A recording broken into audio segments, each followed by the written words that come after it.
Hollywood, California, Monday, November 16th.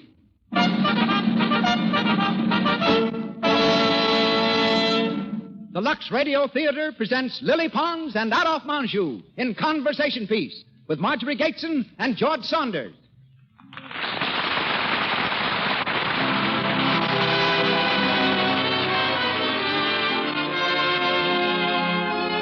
Lux presents Hollywood. Our stars, Lily Pons, Adolphe Menjou, Marjorie Gateson, and George Saunders.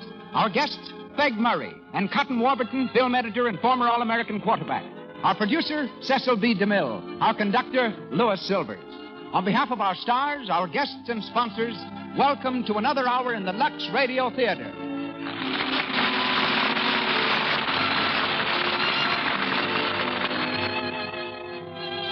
There is no better, easier way of keeping your complexion soft, smooth, and clear than through the daily use of Lux toilet soap. It's not surprising, then, that 9 out of 10 of the screen's loveliest stars protect their complexions with Lux toilet soap. What is surprising is that a large cake of this pure white soap costs only a few cents, so little that every girl can use Hollywood's favorite beauty care every day. Remember to buy a supply tomorrow. Thank you. And now, our producer. Ladies and gentlemen, Mr. Cecil B. DeMille.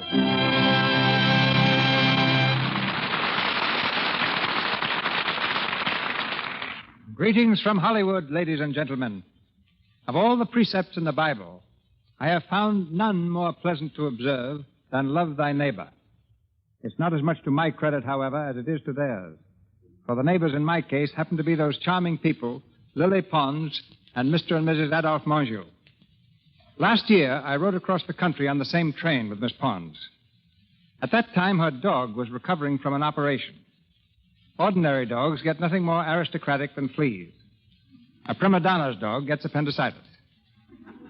As we stopped at each station, the daintiest singer of them all would favor me with a dazzling smile. The result was that I lifted her dog on and off the train all the way from New York to Hollywood. Presenting Adolphe Menjou as Duke Paul is particularly appropriate.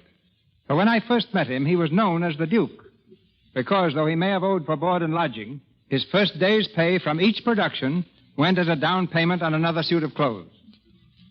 A Menjou performance today is as brilliant as a Menjou sport jacket, and that's saying something. Tonight, Lady Julia is Marjorie Gateson, and Lord Sheere will be enacted by George Saunders. Miss Pons is heard as Melanie, a cafe singer and acrobat. And now, Noel Coward's Conversation Piece, starring Lily Pons and Adolphe Menjou.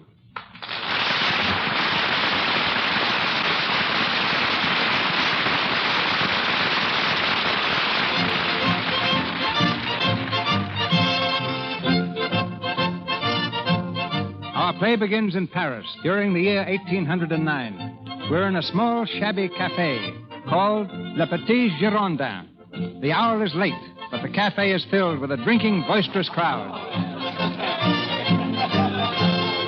At a tiny window, seeking relief from the tobacco-laden air, stands the perfect gentleman of the time, Duke Paul, conspicuous in that crowd for his elegant attire and obvious refinement.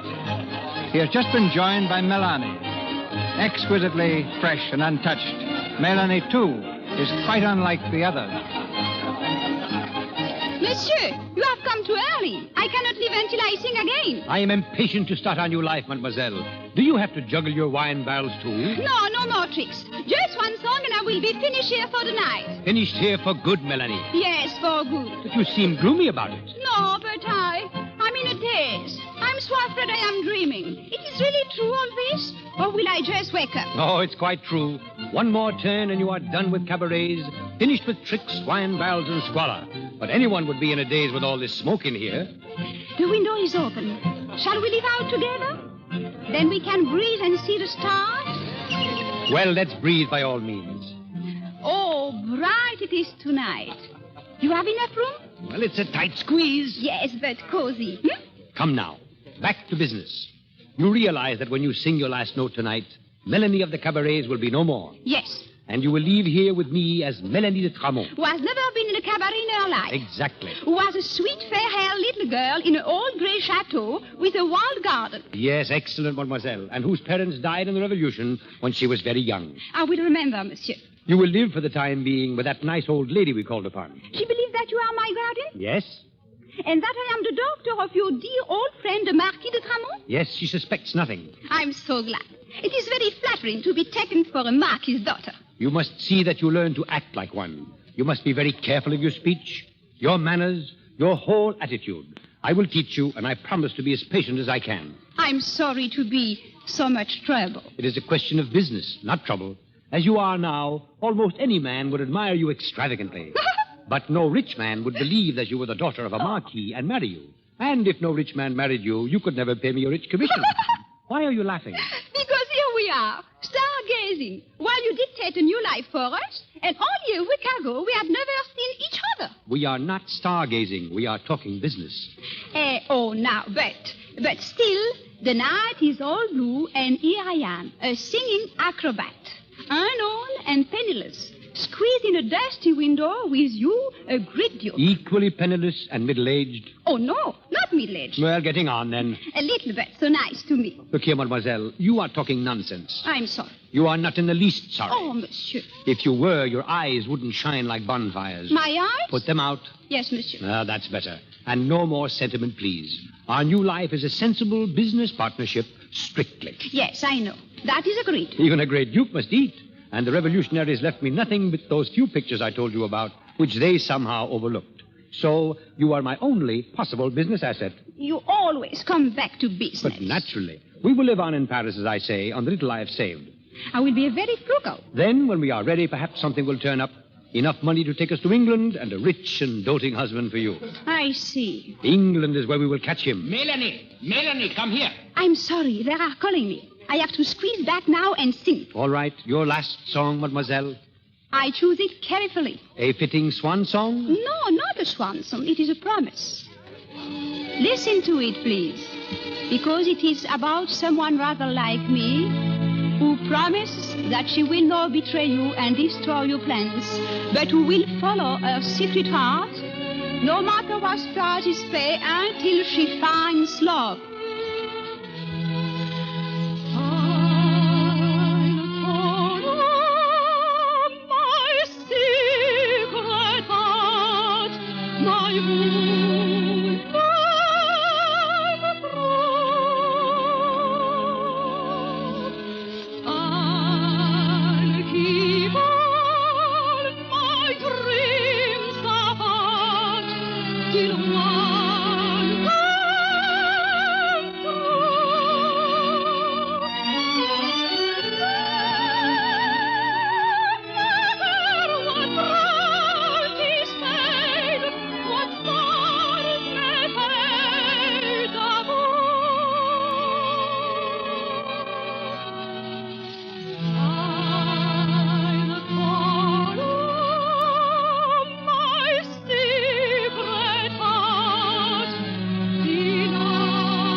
Melanie, where are you? Come here. I don't know. This nasty ship keeps pushing about me.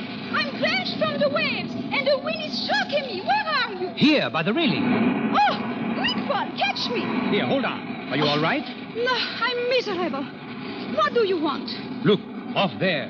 Those lights. Yes, what there are? Melanie, those lights are England. England? Are you sure? Of course.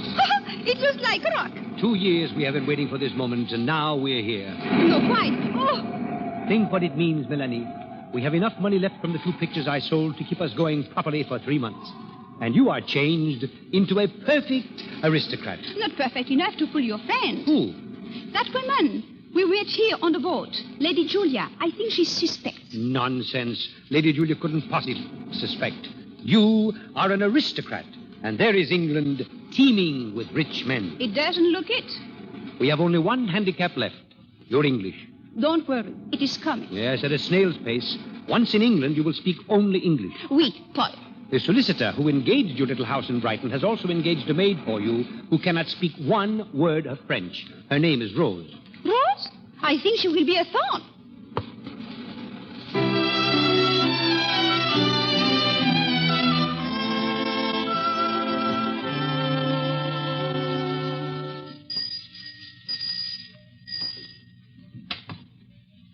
Good morning, Monsieur le Duc. Good morning, Rose. You're bright and early, sir. I told you I would be today to go over Mademoiselle's bills for the month. I have them all ready for you on Mademoiselle's desk. Thank you. And how is Mademoiselle's English this morning? I don't know, sir, but my French is improving by leaps and bounds. I see. There seems to be a lot of veal on this butcher's bills. I keep telling Mademoiselle that it's unreliable. It's not its integrity I question, but its cost. What is this bill here? Oh, that, humbug, sir. Huh? They're sort of big bullseyes. Bullseyes? Ooh, not real ones, sir. They're sweet, candy. You tuck one in your cheek and it keeps you going for hours. Mademoiselle's very partial to them. Good morning, Melanie. Oh, mon Dieu. Personne ne m'a dit. English, Melanie, English. Oh, I did not know you were here. That's the girl now, Rose. Thank you, sir. Melanie, what on earth's that lump on your cheek? Humbug. They are delicious. Paul, are you mad again? You have been speaking French to Rose and eating too much veal. Please, I'm sorry. Veal is unreliable and expensive. You are eating too many sweets, and unless you learn English quickly, we shall have to go away, just as we came, without money, without position, without anything. Please, do not be angry with me this morning. It is my birthday. Again? Well, I feel like my birthday. How can I make you realize that life is serious? Look at these bills. We've been in Brighton a month, Yes, Paul. and nothing has happened at all. Alors, what will you have me do? Have no food? Have no clothes? Go out into the street in rags and say, marry me to every man I see, or comme vous êtes fâcheux ce matin. English? Zut. You must. Listen, I will be sensible, even in English. I will try to be sensible, but you must not ask me to be serious. This adventure must be gay and funny. That's because today you feel particularly happy without reason, just as yesterday you felt miserable without reason. You are a creature entirely without balance. I was an acrobat once. Kindly remember that you spent your lisping, carefree childhood in the walled garden of an old gray chateau feeding swans. What is lisping? Never mind. You have never even seen an acrobat, let alone been one. Now then, business, Melanie. What did Lord Sheere say to you last night? Not very much, but he was very ardent. He's coming here this morning. This morning? I wrote him a little note from you. I will receive him, and when I have talked to him for a little, he will propose marriage. When he does, you will accept him. When may I love somebody, please? Love has nothing to do with our agreement. I see. What's the matter? It doesn't feel like my birthday anymore. Please, Melanie, no sentiment. And what if I fell in love? Fell in love? Yes. What if I fell in love? But why all this talk of love? I tell you it has nothing to do with our agreement. But what if I could not help it, in spite of your agreement? Then we could have to go away and start all over again. Now, please stop talking nonsense. It is not nonsense. You are so sure that everything in life can be arranged just so, like arithmetic. But why not? Emotion is so very untidy. That is how you feel. Exactly. Very well. I will see our young Lord Sheere, but I have not forgotten my promise, Paul. Promise? That last night at a cafe, to follow my secret heart.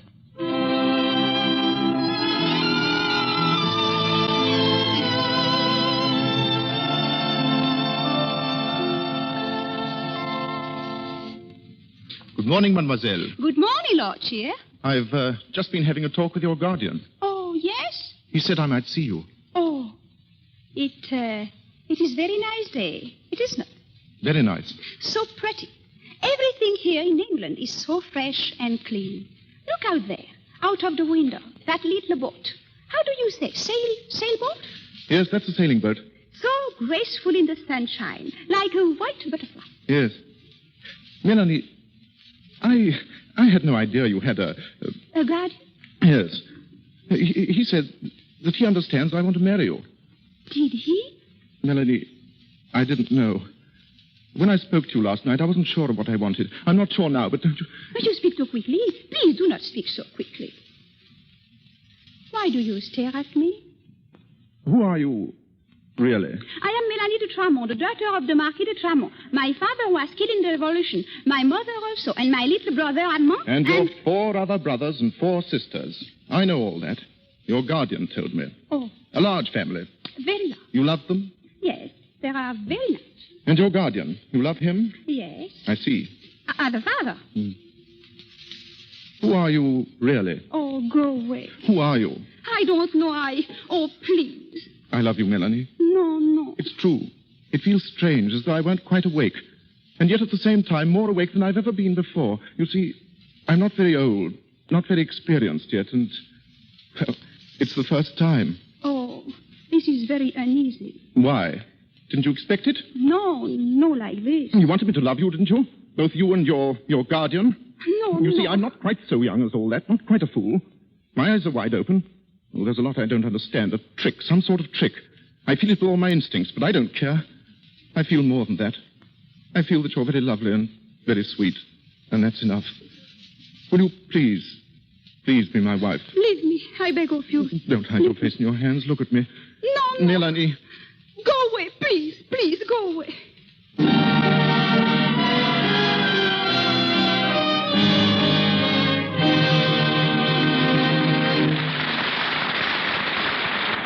In just a moment, we will continue with Conversation Piece, starring Lily Pons and Adolphe Menjou.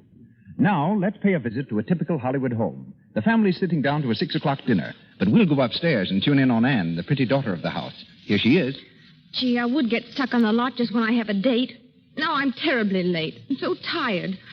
I hate to go out with Bill when I feel like this. Oh, but 3 cheers. I've got a good idea. Luckily, Anne knows a secret she learned from movie stars. And half an hour later, listen to what she says. I'll say that Lux toilet soap beauty bath makes a girl come to. I'm ready for a large evening now. I'm dancing on air. And what a fragrance that nice soap has. I feel like a million. Bill's got to think I look it. A Lux toilet soap beauty bath is soothing, refreshing. Its active lather is so thorough that it removes from your pores stale perspiration, every trace of dust and dirt. That's why it keeps neck and back and shoulders soft and clear. Why it protects daintiness, leaves skin sweet. That's why lovely screen stars like Loretta Young, Carol Lombard, Anita Louise use it. And why you're sure to like it. Try this luxurious, inexpensive beauty bath tomorrow. And now, Mr. DeMille. We continue with Conversation Piece, starring Lily Pons and Adolphe Menjou, with Marjorie Gateson and George Saunders.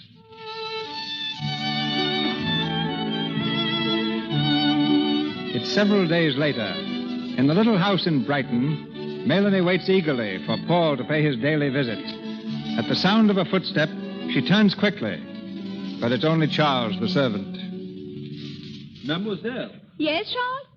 There's a lady and gentleman to see you, mademoiselle. Who are they? The Duke and Duchess of Benetton. The Duke and Duchess? Lord Cheer's parents? Yes, mademoiselle.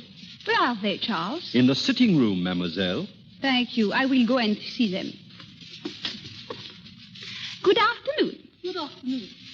You are Mademoiselle de Tramont? Oui? I am the Duchess of Benetton, and my husband, the Duke. Monsieur? How do you do? Please forgive us for calling on you so unexpectedly. But I believe you are acquainted with my son, Lord Shah. One moment, my love. Don't rush, madam. If you please, Frederick. Yes, my love. Won't you sit down, Duchess? Thank you. As I said before, I believe you are acquainted with my son. You are come to ask a service? Yes, mademoiselle. We have. Then I do not understand, Duchess. Your manner is so impolite. Oh, my wife is upset.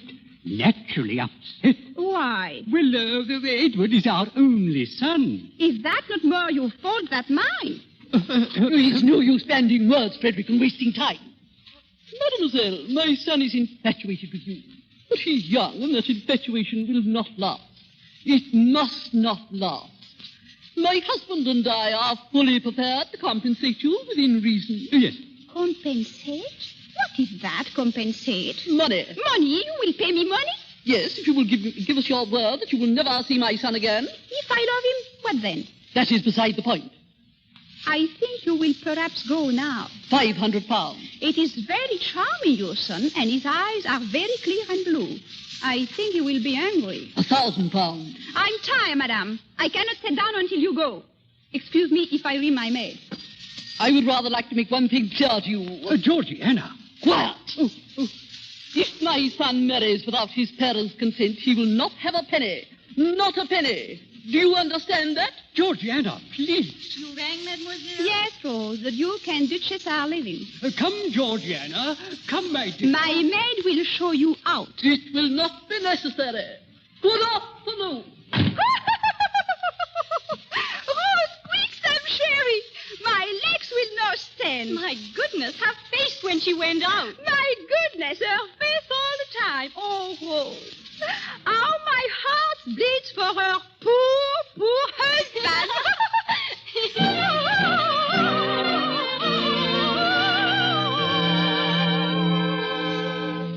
I beg pardon, mademoiselle. There's a lady to see you. What? Another one? Lady Julia Charteris. She says she met you on the boat coming over. Oh, that one? I do not wish to see her. Tell her I'm far away. Yes, Good mademoiselle. afternoon. Oh, Please forgive me, but it was so drafty in the hall. oh, yes. That will be all, Charles. Yes, mademoiselle. Will you sit down? Thank you. I fear that Monsieur le Duc is not here. Yes, I know. It was you I wished to see.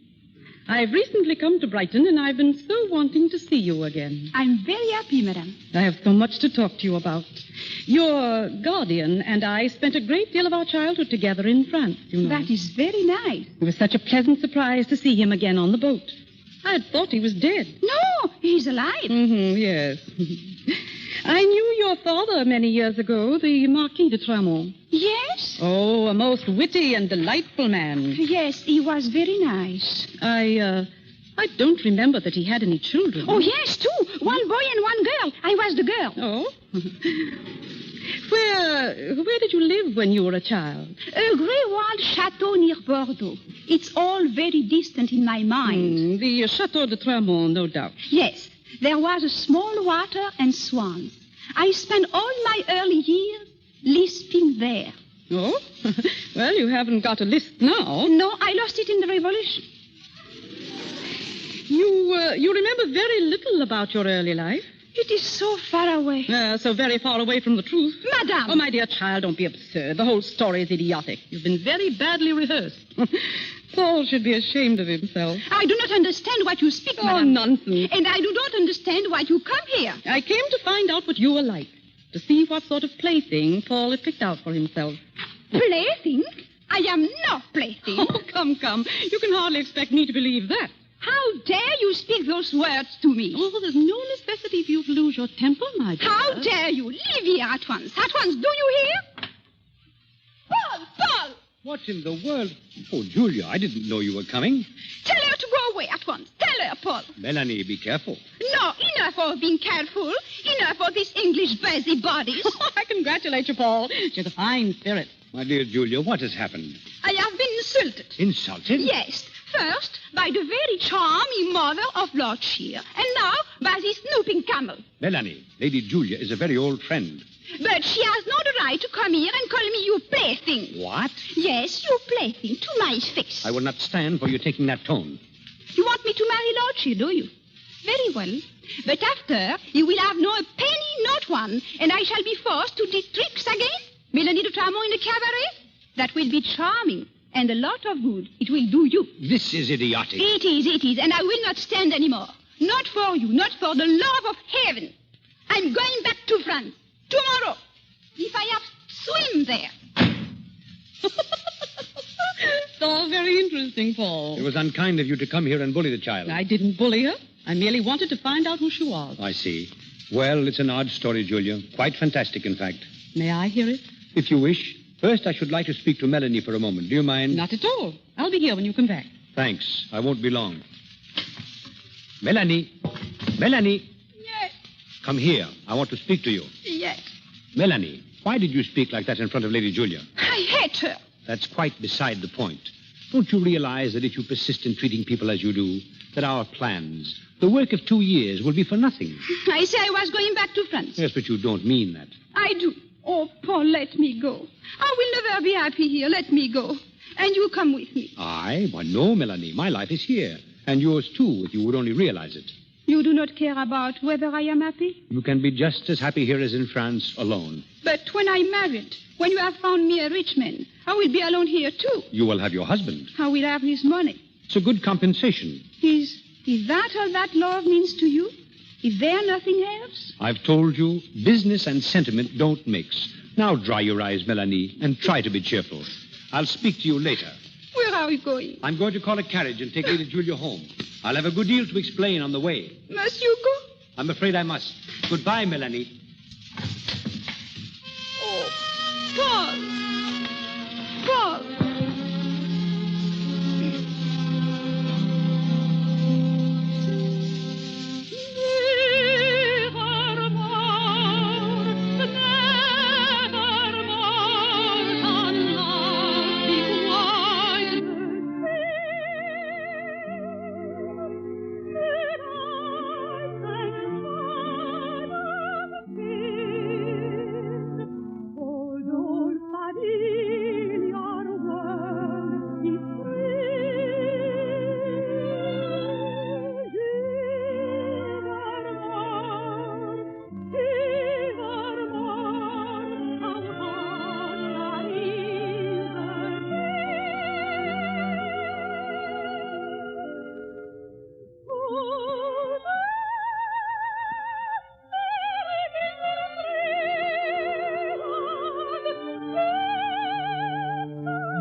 Gee up there.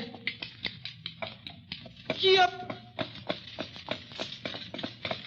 There you have it, Julia. You see, Melanie is nothing to me. She is my plan, my trick to be played upon the world, my livelihood. Paul, have you gone mad? No. I have merely transformed myself from an effete aristocrat into an unscrupulous adventurer. That sounds faintly theatrical. The murder of my wife and child was theatrical enough. The deaths of my whole family on the guillotine were equally theatrical. My life From then onwards, as a fugitive, was an endless succession of serio-comic stage effects. I was a baker's assistant, a lawyer's clerk, a tutor. 2 years ago, I found Melanie singing in a cafe. She seemed to me to be better material than my sniveling pupils. And 5 months ago, I managed to sell 2 pictures from the old house. With that money, I brought her here. Why? She used to make a rich marriage. And you take the commission? Yes. Well? Well, I think it's a good joke in very bad taste. Taste is too expensive a social luxury for a poor man. I suppose the poor little thing is in love with you. In love with me? What nonsense. This whole plan has been understood completely between us from the first as a business arrangement. How wise. Will you help me? Well, I'll try. I knew you would. Bring her to my house. When? This evening. This evening? If she'll come. I think she might if I ask her to.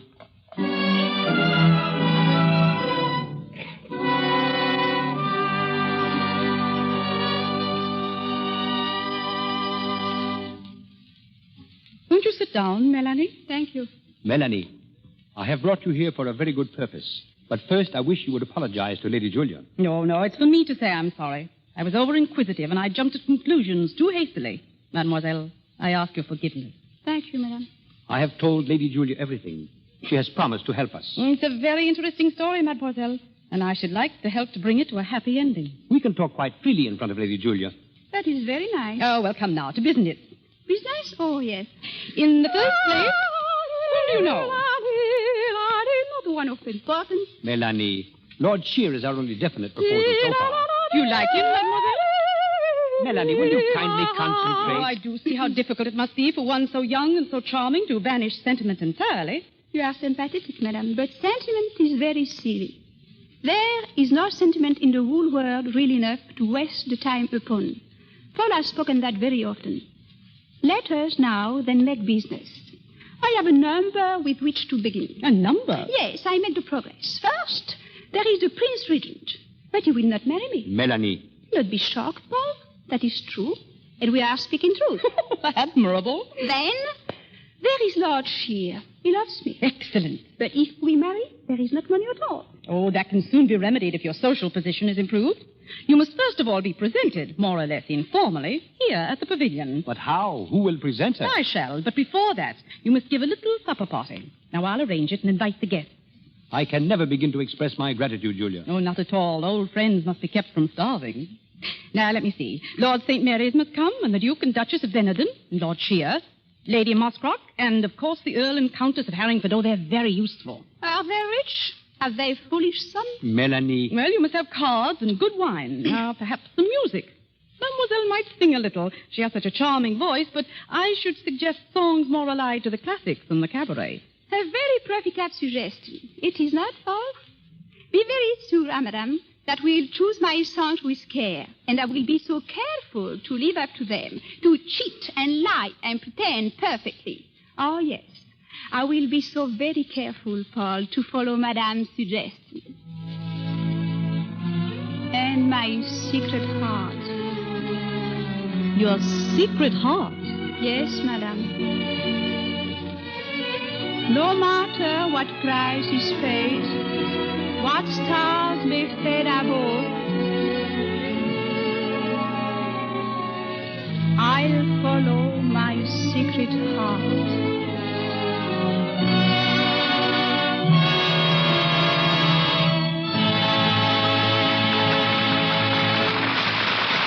We pause for station identification.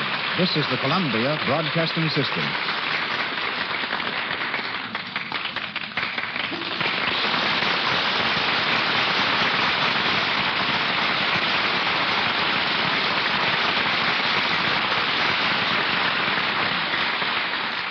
Conversation piece starring Lily Pons as Melanie and Adolphe Monjou as Duke Paul continues shortly from the Lux Radio Theatre. When the 1933 All-American football team was selected, practically every sports writer in the country picked Cotton Warburton, the diminutive quarterback of the University of Southern California. Since graduation, he's been at Metro-Goldwyn-Mayer Studios, where he's now a film editor. I've asked him here tonight to tell us something about editing films and scoring touchdowns. All right, Cotton, kick off.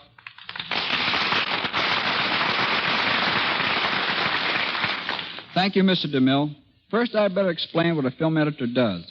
It's very seldom, ladies and gentlemen, that a picture is filmed in the same continuity as you see it on the screen. The middle part may be taken first. The first part may go before the camera last.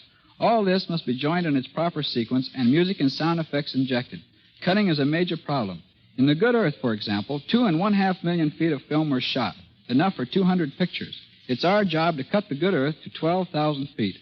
You know, Mr. DeMille, I thought I was through with football when I went in the picture business, but I'm still calling signals. Take this, for example. 25D, F 38762, scene 28A, take 3, date 10-6. Well, let's call time out while you explain that to the audience. We use signals in referring to a certain piece of film. That particular number refers to the third version of a scene from The Good Earth, showing Paul Muni eating a bowl of rice. Those numbers also reveal what sequence the scene is in and on what date it was filmed. But unfortunately, I can't use the same method of keeping my signals straight as I did in college. How did you do it there? I had them neatly written down on my pants. One time, the manager sent my regular pants to the cleaner, and I almost lost the next game. Have you played any football, Cotton, since you received your diploma? No, though I coached a professional team owned by Victor McLaughlin. But since I married and became a papa, I get all the exercise I need walking the floor. Does the baby look like all-American material? Not unless football teams are going to include girls, but she's 100% Lux baby, Mr. DeMille. And then at least she'll have an all-American complexion. Right. I don't know much about the care or feeding of babies, but I figured if Lux soap is pure and gentle enough for the stars, it must be about the best on the market. When the doctor backed me up on that, I felt pretty proud of myself. If you were picking the all-American team for this season, Cotton, whom would you select? From performances to date, my choice would be for ends, King, Minnesota, and Kelly Yale. For tackles, Widseth, Minnesota, and Franco Fordham. For guards, Pierce Fordham and Morrell Navy. For center, Herwig, California. For halfbacks, Heap, Northwestern, and Urim, Minnesota. For quarterbacks, Smith of Alabama. And for fullback, Patrick, Pittsburgh. And before I have time to change my mind, thank you and so long. Good night. We return to our story, Conversation Piece, starring Lily Pons and Adolphe Monjou, with Marjorie Gateson and George Saunders. It's the evening of Melanie's official presentation. In a room fairly glittering with social celebrities, the young girl appears nervous and excited. She's been asked to sing, and as our scene opens, she is just finishing her song.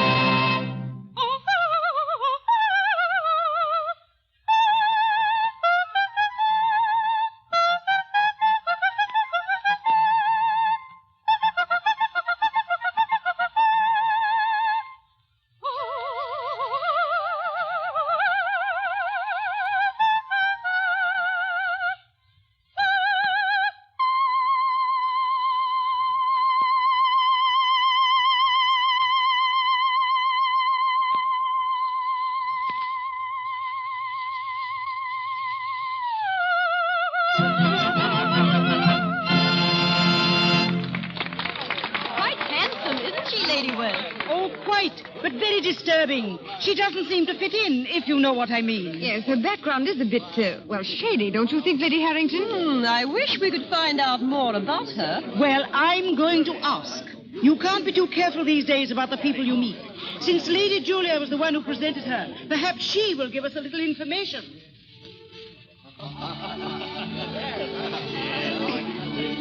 Melanie, you were wonderful. Thank you, Lady Julia. Come with me now. I want you to meet Lady Worth and Lady Harrington. Please, no more. I have met so many people. I am all confused. Confused? They ask me questions. All of them ask me questions. I'm so tired of them. If anyone asks me another question, I shall scream. Melanie, control yourself. I can't. Melanie, what's the matter? She can't meet any more guests. But she must. Then you tell her. I've other things to do. I'm tired, Paul. Let me go. Let me meet some other time. Sometime will happen if you don't. But nonsense. Everyone is captivated by you. You're a success. On the surface, yes. But underneath, they suspect me and they hate me. I can feel it. Be quiet. Ah, Paul. May we have the pleasure of meeting your very charming ward? But of course.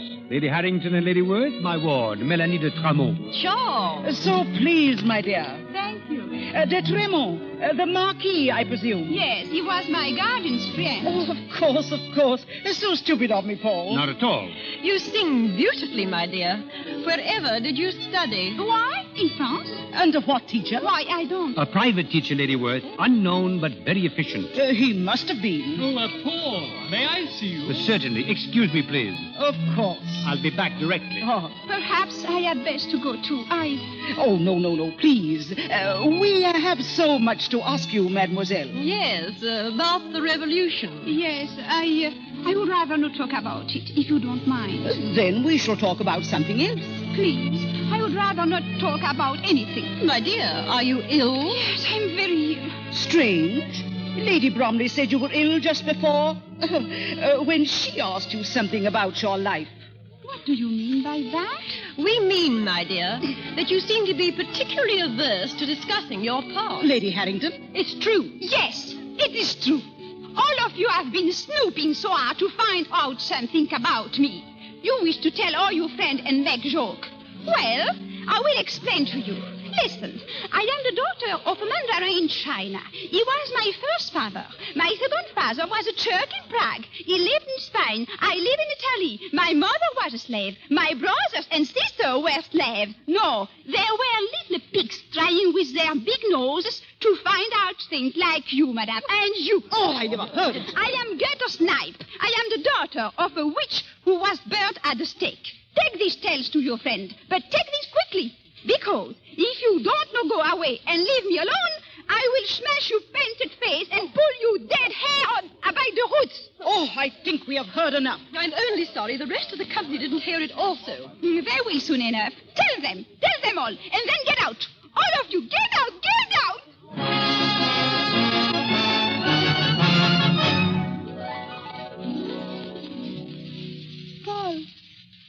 Paul, where are you? I am here. Lie quietly, Melanie. Oh, what happened, Paul? You fainted. You'll be all right now. Oh, yes, I remember. All the people. They are gone? Thanks to you, yes. Oh, Paul, I'm sorry. Why did you do it? I don't know. I asked you to let me go. You did it deliberately, didn't you? No, Paul, I swear. You wanted it to happen. All along, you wanted it. Yes, I did. You've ruined everything. I hope you realize that. Yes, but I don't care. Let them go. Let them leave us. I won't want to marry. I don't want. I can't. It's you I love, Paul. What? It's you. I love you, Paul. That is why I have been so unhappy. Melanie, this is a farce. Is it farce to be loved to me? But there can be no love between us. It's not only a farce, it's madness. Oh, no. It is only a very simple truth. You have broken your word, you have lied, and you have made me ridiculous, a fool. That is the simple truth. And you, in all your clever plans, did you once think of me? Never. All that was understood between us from the beginning. You knew everything, and you agreed to everything. I could not answer for my heart. Your heart? I love you, do you understand? Call me mad. Say it is all stupid romantic, if that will quiet your conscience. My conscience is not troubled. But it's true, and I love you deep. In all my life, no other things have been so deep in me. You were finished with love when your wife was killed. How often you have spoken to me of that. Melanie, I beg of you. And because there was a revolution, you think to scheme over all life, secure. You think to fit everyone to your plans like puppets. But life is real, Paul.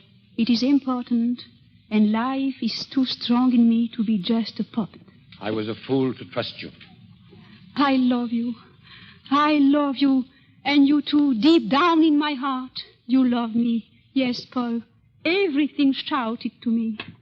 You think now, because you stand here so bitter, with the door open to go, that you will prove me wrong, that you are secure in your shell.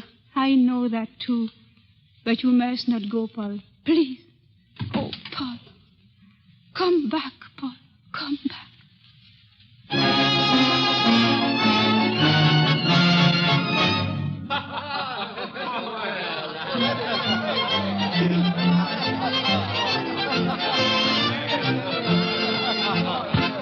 Ladies and gentlemen, it is my pleasure to announce to you the return to Le Petit Girondin of Mademoiselle Melanie.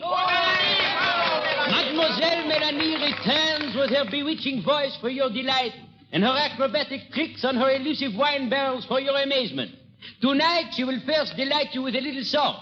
She will amaze you later. I present Mademoiselle Melanie.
Melanie. Melanie. Oh! Why are you here in France? Thank God you're all right. To be with you I came, that's all. We can talk here. Come with me, quick. Oh, Melanie. Here is a little window in the shadow. This one. It will squeeze us to look out, but we will be less conspicuous. All right. How did you know where to find me, Lord Sheere? I asked Lady Julia and Rose for everything they knew. I had to find you, if only to see that you were all right. They told you everything? Yes, between them. I made them. So do you understand now? Yes, I understand. Then, why are you here? I love you. But I know. But I had to tell you, Melanie. there is only room for one true love in my heart. My secret heart. I understand. I see you. The stars are thick tonight. You're not looking at them? I see them in your eyes. They are flooded with stars. I'm sorry. No, do not be ashamed of these tears. They are fine and manly. See, I keep them. Oh, thank you, my dear, for being so sweet to me. Melanie, you don't know how I've longed to kiss you. I hope I'm not intruding. Oh, mon Dieu, Paul. You here, too? Yes, I was worrying about you. This is an unexpected pleasure, Lord Sheere. And how do you do? Worrying? I see now there was no need. But when I went back to your house and found you gone... You went back? The day after. I did not know Lord Sheere was with you, and naturally I felt a responsibility. However, it was plain when I interrupted you just now that you have returned to reason. Yes, Paul. Lord Sheere, I congratulate you. Oh, but... Yes, Paul. It's so pretty to see youth in love. Please, people are looking. I've a brandy at the table. If you'll please excuse me, I'll wait there. Shall we lean out of the window, Paul? With pleasure. It's still dusty, I see. Yes, Paul. You are going to marry. Yes, Paul. I'm very glad. Yes, Paul. You're in love? Yes, Paul. So am I. Yes, Paul. What is the matter with you? Can you say nothing else but yes, Paul? There is nothing else to say. When are you going to be married? Soon, very soon. What about money? That will no matter. Never does. Have you anything to reproach me with? No. Well, then, there is really nothing else except this. What is... One other thing. What is this? Bugs, your favorite candies. Oh, Paul, please open them. And other thing. It's all true what you said, Melanie. I do love you. There, they're open. And if you want an bug now... Yes, please. I love you desperately, with all my heart. And I know now that I can never prove you wrong. Ouch! What is it? My muscles. They are not used to acrobatic. So, Melanie, you are going to marry Lord Sheere after all. Certainly not. I'm going to marry you, my darling. Melanie. Wait. Business now. I must go this moment and amaze the clientele with some tricks. Quick, another humbug. Never mind. Business can wait. What was that in your song? No matter what price is paid, what stars may fade above,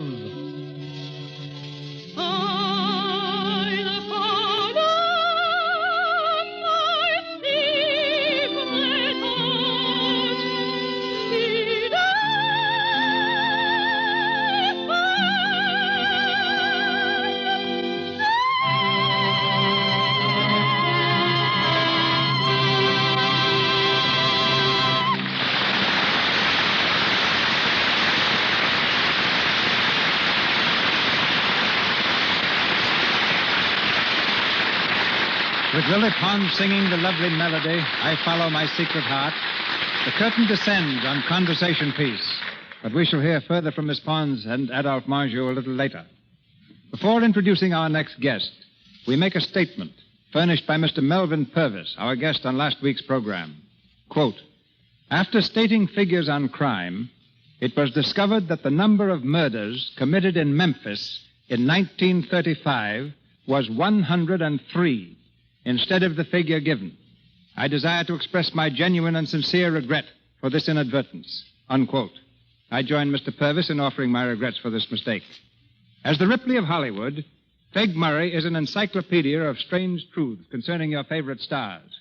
In returning to our microphone, he bears the distinction of being the first guest to be called back since the Lux Radio Theatre has come to you from Hollywood, proving that you like to listen to his odd facts as much as you like to read his cartoons in the daily paper under the caption Seeing Stars.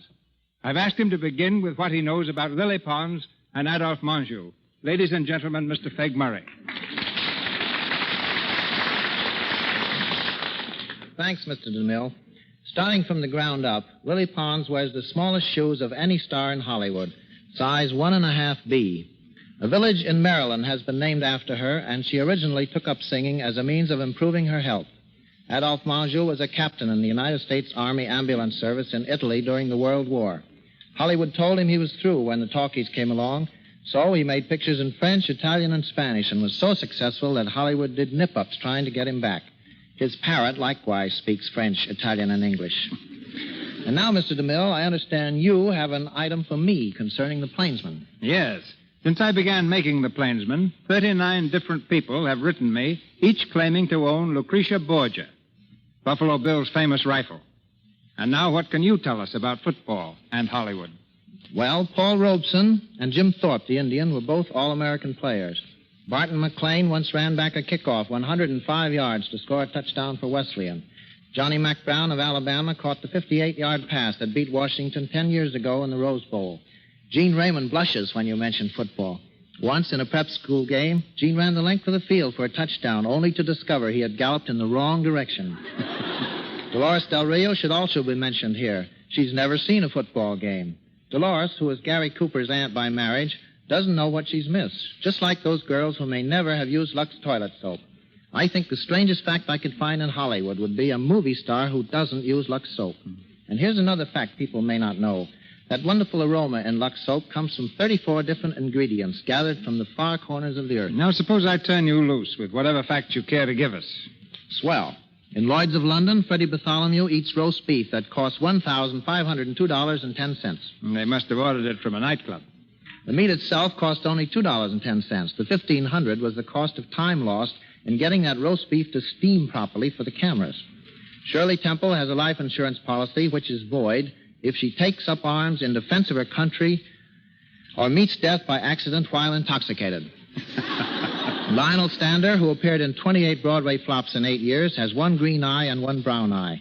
And speaking of variety, there's a tree on Elisa Landy's estate which bears oranges, lemons, grapefruit, and kumquats, all from the same root. Fred Astaire has spent more than 200 hours dancing on air. In each dance, he's in the air 1 second out of every 5. And there's a card on file in a Hollywood studio which turned Fred down with the following notation at the bottom. Astaire also dances. Any more inside information? Just one more fact, and this is strictly from the inside. Warner Baxter's appendix is on his left side instead of his right. Good night. Good night. If the statement of Dr. Samuel Johnson is true, that a Frenchman must always be talking, tonight's stars must have felt at home in a play whose title is Conversation Piece. Miss Pons was born in southern France, while Mr. Monjou, a native of Pittsburgh, is the son of a Frenchman. They now resume the conversation. Mademoiselle Pons, Monsieur Monjou.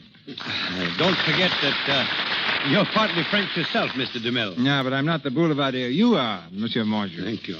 Why don't you foreigners talk English like me? I know. I've only a little accent. I wasn't always such a fine speaker of English. It's very hard to learn. So many words. You spell them almost alike, but you pronounce them so much different. I once made up a poem about it. You like to recite, Mr. We'd DeMille? be delighted, Miss Pons. Very well. I recite. If L-A-U-G-H spells laugh and B-O-U-G-H spells bow, surely C-A-U-G-H is calf and C-O-U-G-H is cow. If bread is made of substance known as dough, was the steak I have for dinner turf or toe? I still am quite unable, as I got up from the table, to be sure if I was truff or through or throw. Beautiful. Beautiful. And if your dog gets sick again, I suggest you see Mr. Monjou. He knows all about dogs. So? Yes, I raised them, Miss Pons, just as a hobby. Cairns and Ciliums.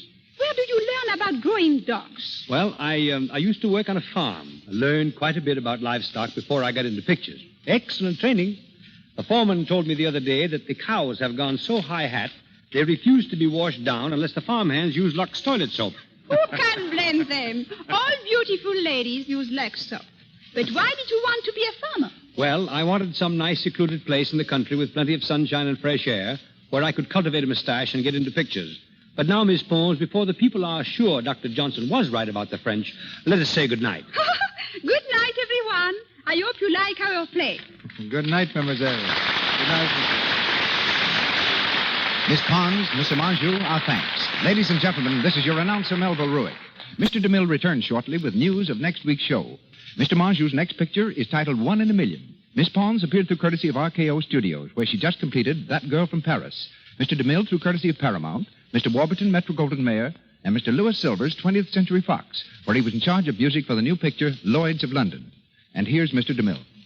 The story of Louis Pasteur recently provided the screen with one of the finest and most dramatic films ever made. Its success, however, was largely due to the magnificent performance of Paul Muni in the title role. Next week in the Lux Radio Theatre, Paul Muni recreates the character of the great French chemist and humanitarian once again. Our sponsors, the makers of Lux Toilet Soap, join me in inviting you to be with us again next Monday night when the Lux Radio Theatre presents Paul Muni in the story of Louis Pasteur, assisted by an all-star cast. This is Cecil B. DeMille saying good night to you from Hollywood.